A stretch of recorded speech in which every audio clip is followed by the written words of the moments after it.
Yes, sir. I want to say one remark for the benefit of the viewer to know how that. We never rehearsed what we are going to say. It's all spontaneous and organized chaos, if you want. But it is really mirroring how our brain work and how the history of science is. It's not straight line, it's a fractal and a jump and all that. So I hope that the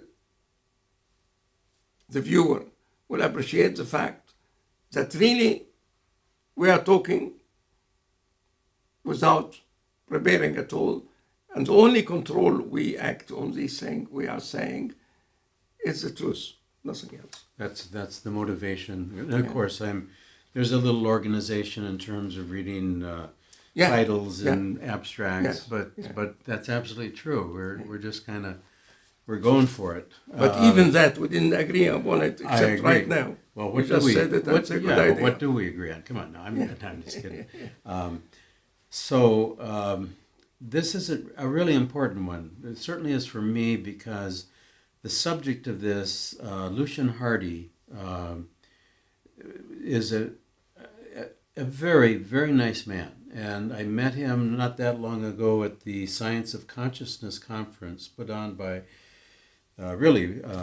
Stuart Hameroff and Sir Roger Penrose, particularly related to their work with, they call it the ORC theory, but the key thing is with the microtubules in the various, not just neurons, but cells. And microtubules have 13 filaments, 8 spiraling one way, 5 the other, which you have all these Fibonacci relationships, which means you have golden ratios, approximations galore, and at the tips of the microtubules that they're taken to be the quantum computers are in fact clathrons, and clathrons are buckyballs. You take an edge of in other words, a truncated icosahedron, you take an edge of it if that's one, you go across the other side, it's exactly 3 large golden ratios, 3 versions of the greater. So it looks like what they're talking about with consciousness at the synaptic cleft is it's resonance with golden ratios galore. And you double a microtubule, I'm getting off a little tangent here, but you double it, you don't go 13, make it 26, it becomes the next Fibonacci number. It goes to 21. And so there's a resonance going on, and that's behind Penrose and Hameroff, and Lucian Hardy comes to this conference. I get a chance to interview him.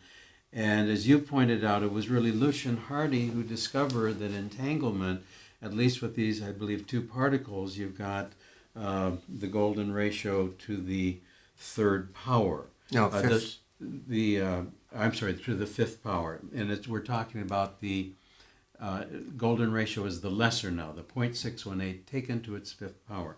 So here's the title of the paper, Resolution of Hardy's Paradox within Space-Time Physics and the Ithaca Interpretation of Quantum Mechanics. By religiously adhering to physics in space-time and taking the final verdict of Merman's Ithaca interpretation of quantum mechanics seriously, Hardy's paradox is completely resolved. It is then concluded that logical and mathematically consistent physical theories must be put in space-time related formalism, such as non-commutative geometry and E-infinity theory, to avoid quantum paradoxes. At a minimum, we should employ the philosophy behind consistent quantum interpretation, such as that of the famous Ithaca interpretation of D. Merman. So here's a couple things from the introduction I think are important. The present paper is devoted to resolving Hardy's famous paradox, which gave the precious jewel of quantum gravity, namely Hardy's probability of quantum entanglement of 2 quantum particles. The probability equals phi to the 5th power, where phi equals square root of 5 minus 1 divided by 2. The paper was also written after undergoing a basic evolution in the mind of the author, Mohamed El Naschie, which made him extend his old belief that at a very deep level, physics and mathematics are two sides of the same coin, brought to a new level, convincing him that when devising thought experiments for fundamental mathematical theories, then philosophy and physics must be recalled to help mathematics from falling into the trap of paradoxes. More often than not, these traps are naturally encoded into our language, which we use not only to communicate what we want to say to others, but is fundamental to our own thinking when we're talking to ourselves silently, that is, thinking. It is in this context that we have to recall Wittgenstein's critique of language and the connection between mental pictures, physics, and language, which he wrote in the form of mostly aphorisms and published in his classic Tractatus Logico-Philosophicus. In the present work, we will apply some of Wittgenstein's views to the superb paper, namely the Ithaca interpretation of quantum mechanics by the eminent researcher and gifted educator N.D. Merman, and conclude that putting Hardy's paradox in E-infinity spacetime and Kahn's non-commutative geometry, it ceases to be a paradox and harmonizes immediately with Merman's conclusion and what we perceive as being reality. This is in essence what we will try to show in the following sections, and slightly more, under the title Hardy's Paradox, the Golden Mean and Merman's Resolution of the Problem. Following Merman's explanation and using his notation, we consider Lucian Hardy's beautiful Gedanken experiment, which incidentally was confirmed experimentally as far as quantum entanglement probability of phi to the fifth power, and found to be in excellent agreement with the theoretical results. Yes, there's no doubt that I knew about Hardy's work from the book of Penrose, The Road to Reality. Mm-hmm. For me, it was the road to complete understanding of my own theory. Most of the time, our theories are far cleverer than us, mm-hmm. because mm-hmm. we gone through so many iterations and so many mistakes until we arrive to complete theory, and then we think, really, we done it. God knows really who done it. Mm-hmm. Mm-hmm. Maybe God. Mm-hmm. So when I knew that about Hardy, I start. It's the simplest thing. Two quantum particles to become entangled, mm-hmm. in the ordinary meaning of quantum entanglement. Quantum entanglement is such an unpleasant thing to any realist that it made Schrödinger and Einstein hate quantum mechanics, and I think Schrödinger was saying something to the effect that if I knew it will end with this quantum jump, every time I want to catch the wave, I find a particle, mm-hmm. then I'd rather be a Schuster and not to be a physicist. I got into that. I said, let me drive it as a pre-quantum, not a boson, not a fermion, mm-hmm. and see if the result will hold. Mm-hmm. Just through my theory, through contour set, mm-hmm. contour point. And I done that. There are some people who have this horrible misconception that this is Hardy's result only apply to bosons and not to fermion. I have done it for neither boson nor fermion, but something which is Brie or this distinction. Mm-hmm, mm-hmm. A quantum particle, I would say it now. Mm-hmm. How they got entangled. So I got 5 to the power of 5. And it was very near to what Hardy is saying, but Hardy didn't. You see, Hardy I knew about him because he's a friend of Garnet Ward, mm-hmm. and they're both working at the Parameter Institute. Mm-hmm. I knew he's a very pleasant, nice, modest, and quiet person. So he didn't mention the golden mean.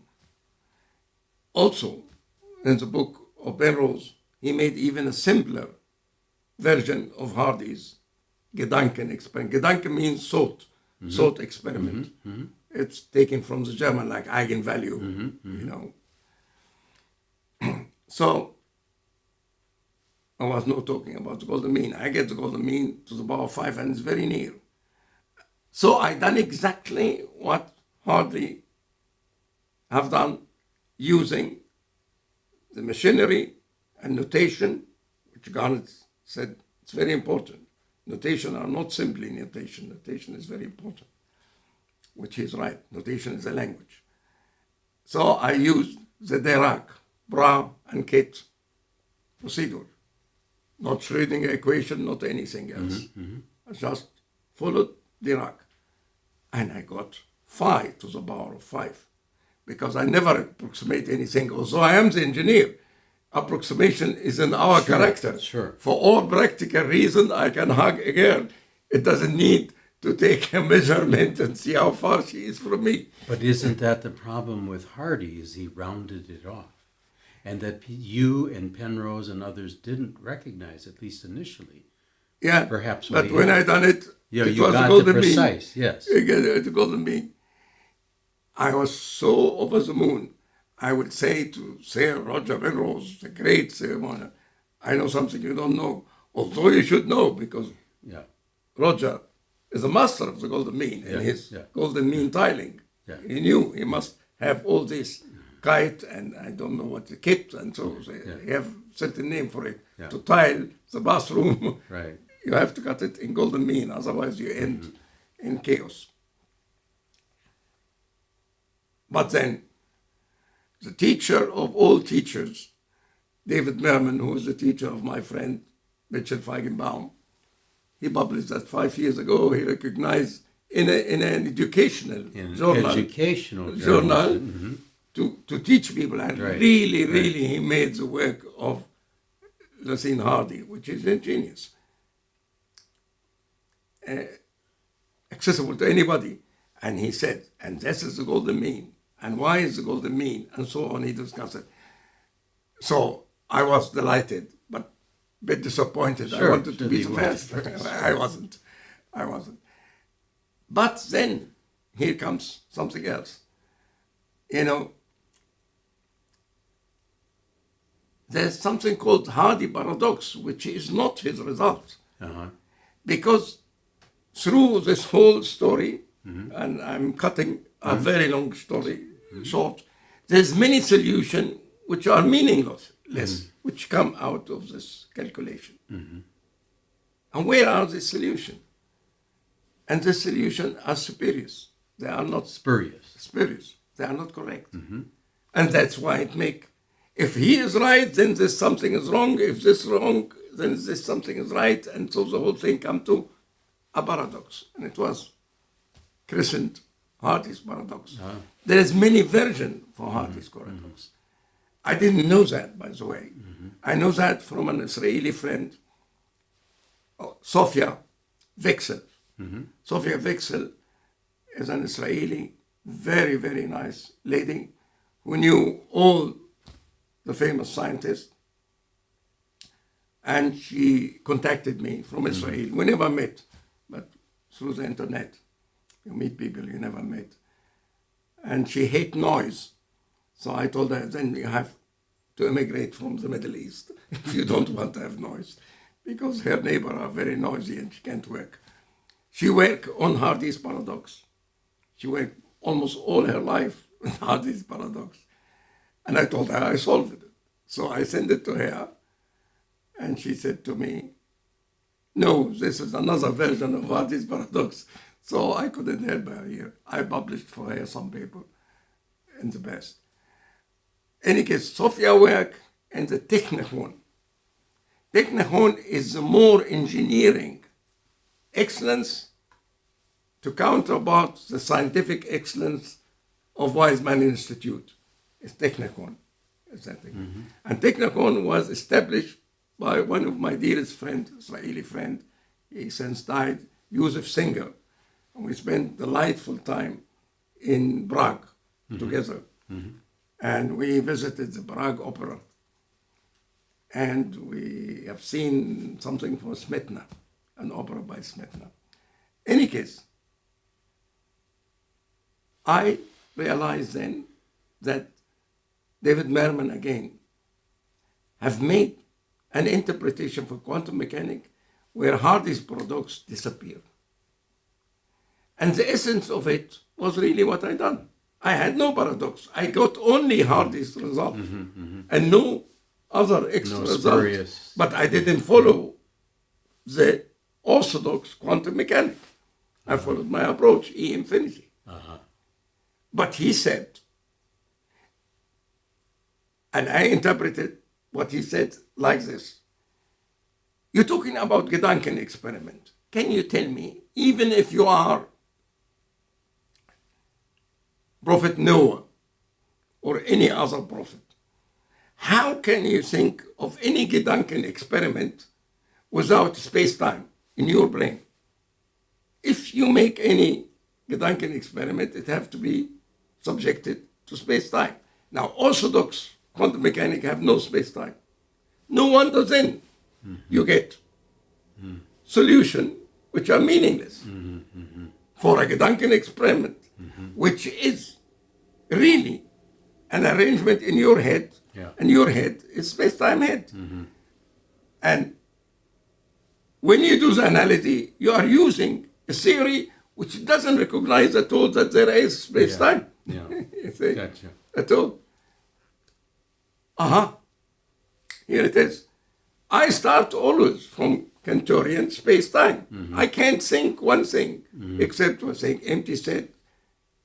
And very, very empty set is space-time. Empty set only is a quantum wave. Zero set is a particle. My whole thing starts by space-time, so I get no paradoxes. So it was very clear to me. I have the same philosophy, whether I knew it or not, like David. He said, put things first in space-time. Then you avoid paradoxes, and the paradoxes disappear. I have no other way of doing my calculation except starting by space-time. So I came in this paper to the conclusion that really it was, as you know, I mean, David Merman, a legendary professor of Ithaca. He was in Cornell, where I was also. But I was after he retired. I was in Cornell after that. And also after Feigenbaum escaped from there because the cuisine was not to the liking of somebody born and raised in New York. Yeah. So what I found interesting in my interview of Lucian Hardy was, and I know he was being honest about it. I'm just being frank, and I'm not trying to say anything negative, but it still seems that to this day, he does not realize what he stumbled upon. He doesn't realize the significance. I think he is scared enough by what he's seeing around him, rightly so, to indulge into this thing and get himself into a room or an environment he doesn't really want. He is a peaceful person. He doesn't want to go fighting left and right. The head of the institution where he is.